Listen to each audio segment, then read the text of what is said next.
I'm a psychiatric nurse, and early in my career I worked at a small, bleak residential mental health facility.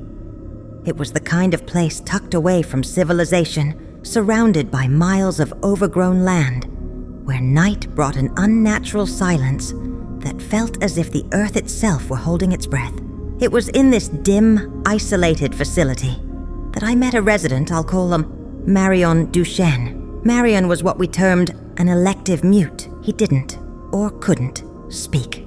There was no medical explanation. He had spoken before, years ago, and from what little information we had, he had once been a regular young man. He had grown up in the Deep South, joined the military at 19, and seemed to be on a predictable path until the night he disappeared. One evening, he simply vanished from his military base without a trace. For years, he was declared AWOL.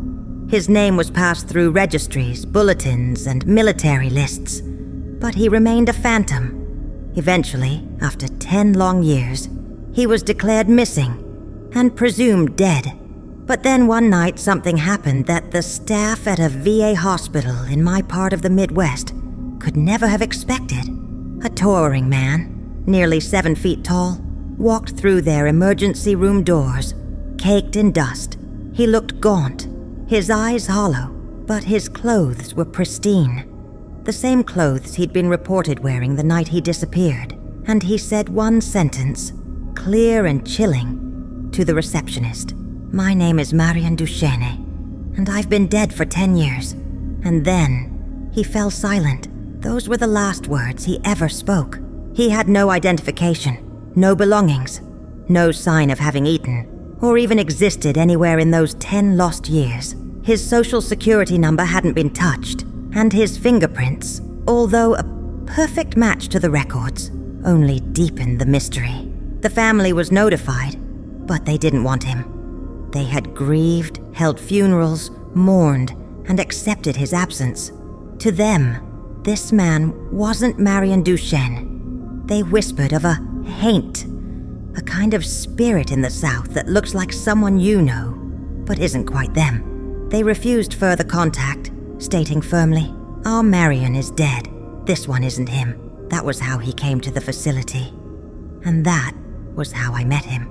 Marion didn't speak, but he would pace, slow, deliberate steps up and down the halls, around the facility, even outside when given permission. It was as if he were searching for something, or maybe retracing old steps. He would smile too, in an almost painful way, like the memory of something joyous that had long since died. One thing stood out, Marion's laugh. From time to time he'd throw his head back, mouth wide open, in a soundless mimic of laughter. It was unnerving. You'd think he was choking if you weren't used to it, but he wasn't. It was just his eerie way of expressing something. Whether it was joy, frustration, or madness, I couldn't tell. And in that silence, it was as if he was laughing at all of us, at the life we lived, at the world, or maybe even at death itself. Despite the staff's efforts, there was no way to break through. We tried all sorts of medications, hoping that one would do something, anything, to change his behavior. But nothing had an effect on Marion. The pills might as well have been candy. Therapy was futile. He'd sit there smiling that hollow smile, listening with that eerie attention, and then, inevitably, he'd throw his head back in that terrifying, soundless laugh. No matter what we did, the result was always the same. Silence, pacing, that empty smile. After a while, Marion became something of a fixture in the facility. Staff would pass by him as if he were part of the furniture, but I could never quite accept that.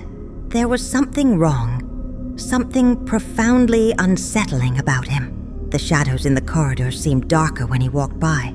Sometimes, when I was alone in the office, I'd hear soft footsteps in the hallway and find him just standing there, staring at nothing. Or maybe at something only he could see. One night, during a particularly bad storm, the power went out. The emergency generators flickered on, but only enough to cast the halls in a dim, sickly yellow light. I was finishing paperwork when I heard a low hum from the main corridor. a faint whispering sound. I stood up, my heart pounding, and walked toward the noise. Marion was pacing in the hall, his figure silhouetted against the pale emergency lights. And he was laughing. This time, I could swear I heard it, like a whisper at the edge of hearing, a chuckle that vanished the second I tried to focus on it. I felt the hair on the back of my neck rise. "Marion," I called out, hoping for some rational explanation, though I knew there was none. His head turned toward me, his eyes locking onto mine, and in that fleeting moment, I felt as though he was staring straight into my soul. I quickly turned away, a cold shiver crawling up my spine. The storm raged on, and through the long night, Marion kept pacing, and I kept seeing him out of the corner of my eye. At one point, I found him standing near the staff lounge, staring at a window. He was motionless, his face close to the glass, as he watched the rain beating down outside. When I called his name again, he didn't respond, but his head tilted, just a fraction, as if he had heard something far, far away. Days turned into weeks, and his presence in the facility became even stranger.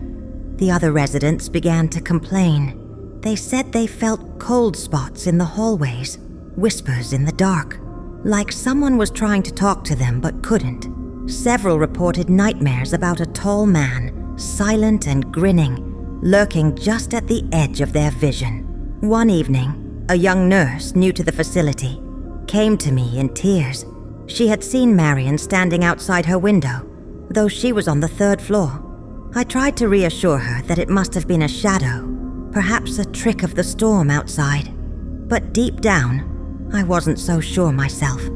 Marion seemed to be everywhere, always watching, always smiling, always pacing.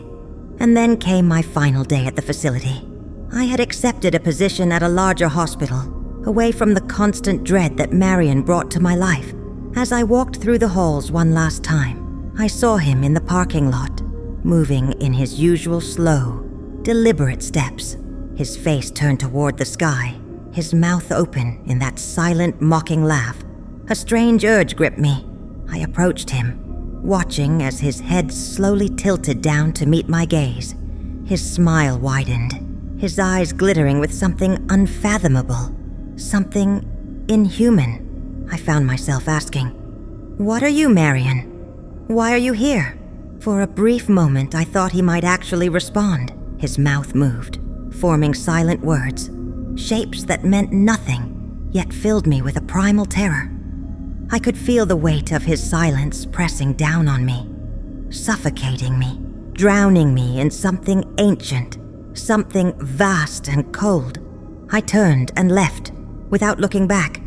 Years have passed, and I've encountered all kinds of patients and residents, but no one has haunted me quite like Marion Duchene. Sometimes in the dead of night, I still hear those soft footsteps, feel the chill that only he could bring.